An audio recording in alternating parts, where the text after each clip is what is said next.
Dobar dan, moje ime je Svetlana Brkić i ja sam arhitekta i vlasnica arhitektonskog projektnog biroa SB Project. Danas se nalazim ispred paviljona Le Corbusier, to jest Heidi Weber muzeja u Cirihu. Ovaj objekat poznat je po plutajućem čeličnom krovu i panelima jakih boja. Poznati dizajner interijera Heidi Weber naručila je 1960. godine izgradnju paviljona koji je trebalo da služi kao njen dom i kao izložbeni prostor Le Corbusiera. Ideja je bila da sam objekat bude ujedno i umetničko delo. Reč je o posljednjoj zgradi koju je Le Corbusier projektovao pre svoje smrti 1965. godine.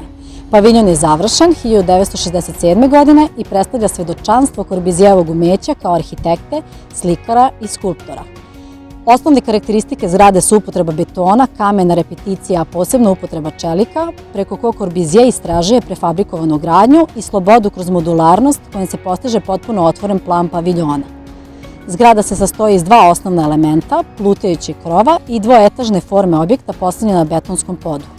Modularni čelični kubični ramovi dimenzija 226 x 226 x 226 cm čine osnovnu konstrukciju objekta. Postavljeni su jedan na drugi, čime se postiže dvospratnost objekta.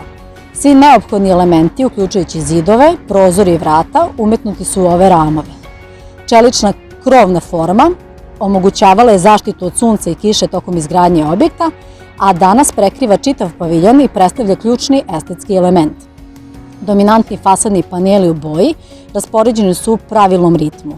Le Corbusier ne zaboravlja ni vezu sa okolinom, a ostvaruje je kroz adekvatno postavljene prozore i vrata putem krovne bašte ispod plutajuće konstrukcije krova.